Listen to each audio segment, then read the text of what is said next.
fuck this guy? Or praise this guy? That's the question today. This is the Boss Carpenter, otherwise known as the Master Craftsman. And the question today is he a terrible boss? For us in the working world, we may be persuaded to say yes too easily as we recall the few bad things our bosses have done versus all the good things they have done for us. Or your boss is shit and it's just mostly bad. Like they're about as bad as a Steven Seagal blockbust. But I better not make assumptions here about our Master Craftsman. I want to be objective answering this question. And perhaps it's his employees who are just the cockroaches in the situation, and they are the ones who are the problem. So allow me to take a look at each of the situations we see the Carpenters in to determine if he's a terrible boss or not. The first time you run into the mustache fuck is when you enter Kakariko village for the very first time. He immediately shits on all of his coworkers. Okay, I think that actually is the argument we need right there. This boss is like the equivalent of the people who put down Harambe. I actually don't think he can come back from this. His biggest gripe is employees are lazy, so maybe we should be fair and see what his employees are doing. The guy at the construction site is running back and forth on it, and nearly pushing me off. It's kind of rude, dangerous, and doesn't seem productive.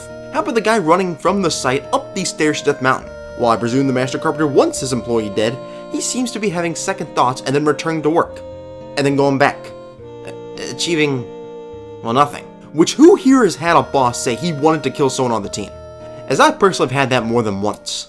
That's not going to be good for business. That's not going to be good for anybody. Okay, third time's a charm. What is this fuck doing?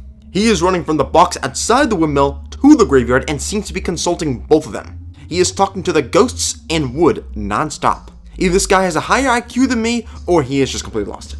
And well, okay, well, how about our fourth guy? He is hiding. I feel this too. I'm actually hiding at work while writing the script. This is a man after my heart. And also lazy. So our Master Craftsman actually is right about the laziness. Or maybe we just got a bad snapshot of it, because let's go 7 years in the future, and look, they actually built a shooting gallery. You could argue this building should not take 7 years to make, or we actually don't know if it took 7 years, we missed a lot of it. If you think about it too, it's like a basic tornado could have flown through and actually reassembled these pieces in this way. And he did offer an inn for these guys, where 3 of them are staying, except for the one guy who's hiding, as he's looking to exploit the boss's home or something. I kind of like this guy's attitude. Before I move on though, I think there's something more evidence we can get from this village. As apparently, we know the Master Craftsman's family. His daughter runs the Kako farm, and as you may recall from my last video, is allergic to the Kakos. And the son is the guy who looked like a meth head and just vanished in Lost Woods. Like, dang it.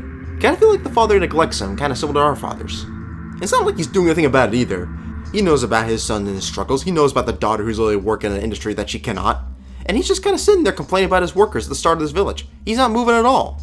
How about instead of doing that, you are supposed to be the Master Craftsman, so why don't you just repair the relationship with your family? Make sure they aren't like all the future Call of Duty games and they're just destined to fail. And I got more gripes with this guy too as we become an adult. We jump over to Gerudo Valley where we find his camp setup, which I would say is pretty weak. Like, I think the homeless guy down the street from me has a better setup. And he is complaining once again that his employees are lazy. He complained so much that they actually abandoned him. They literally want to become criminals, they want to become thieves because they hated working for him so much. The only problem is the Gerudos are sexist and only accept women.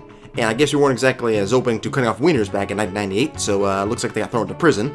But shit, these guys hated their job so much they opted for this life? That's not a good thing. That doesn't speak highly of you there, Master Craftsman.